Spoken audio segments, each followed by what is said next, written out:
years after the devastating 7.9 magnitude Sichuan earthquake which killed almost 90,000 people in western China, Li remembers how it only took a few seconds for her life to be changed forever.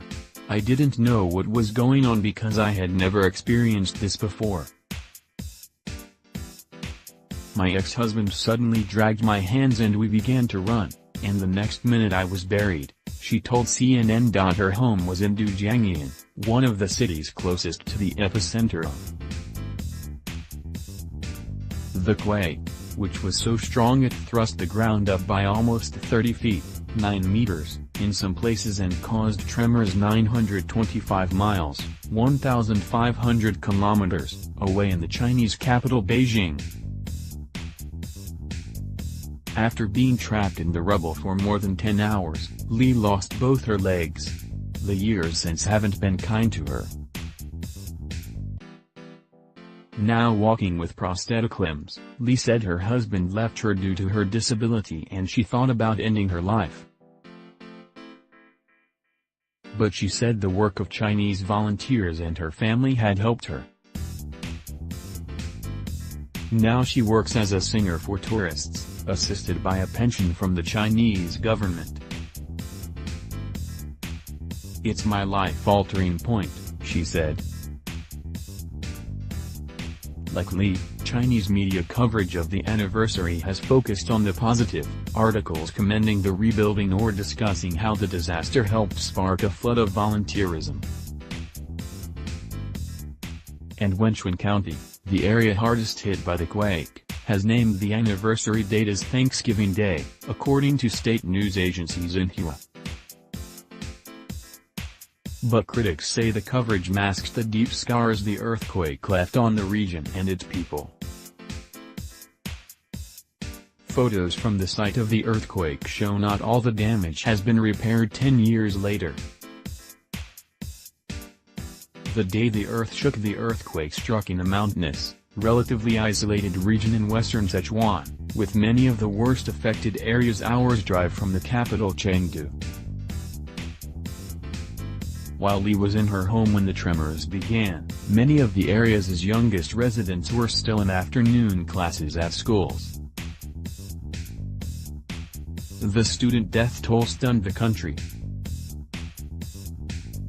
Among those killed or missing were at least 5,000 students, according to the Chinese government, many of them crushed when their school buildings collapsed on them. According to UNICEF, about 12,000 schools across Sichuan were damaged by the earthquake, or 1 in 7. It came at a significant moment for China, just weeks before the Beijing Olympics, which were intended to showcase the country's grand stepping out on the world stage. At the time, the Chinese government's management of the disaster itself was considered a success. It was a sort of moment when civil society groups and emergency aid groups sort of worked harmoniously together, Carrie Brown, director of the Lao China Institute at King's College London, told CNN. The usually restrictive government even allowed foreign aid workers to assist with the cleanup, a move Brown said may have had something to do with the upcoming Olympics. If they hadn't addressed this, it would have been a terrible advertisement for what was about to happen, he said. Crackdown. But as questions were raised around the quality of construction at the Sichuan schools and the accuracy of the student death toll, the Chinese government cracked down harshly, provoking outrage.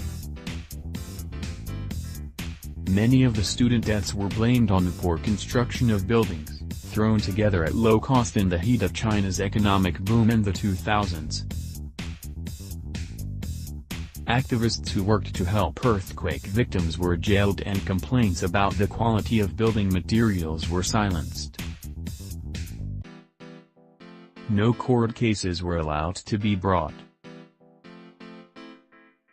At a press conference in March 2009, then Vice Governor of Sichuan Wei Hong said in answer to questions about building quality that government investigations had found the magnitude and intensity of the earthquake was the most important cause to structural damage. Wei added the government understood the angry reaction of parents who had lost children in the earthquake. An examination by UNICEF in the months after the earthquake of all the school buildings in Sichuan found that thousands would have to be rebuilt or retrofitted. It was symptomatic of an era when everyone was going crazy for growth. Buildings were going up left, right and center. It was a pretty free-for-all environment, Brown said. A report by Amnesty International in 2009 said parents of students who had died in the earthquake were detained when they tried to get answers about their children's deaths. When Chinese artist and dissident Iyy attempted to draw attention to the students' deaths through art installations, including one of thousands of children's backpacks. In 2009, he claims he was beaten up by police officers while preparing to testify in the trial of an earthquake activist. You can never forget. And years later, Brown said the Chinese government appears to have learned some lessons from the Sichuan earthquake. Building regulations were tightened and revised in the wake of the earthquake, to alleviate concerns over poor construction standards. When he took power in 2012, President Xi Jinping vowed to crack down on corruption, which had been blamed for poor building standards and low-quality public facilities. According to Brown, while there was no doubt unsafe buildings were still being constructed in China, regulations were now being enforced more strictly. I think the government was aware this was a potentially dangerous moment, he said. I think they did think this is the kind of thing that could have become very, very unmanageable, and I think since then they haven't been so complacent. On China's heavily censored and policed internet, it is difficult to tell exactly how much public anger or gratitude surrounds the government's handling of the Sichuan earthquake.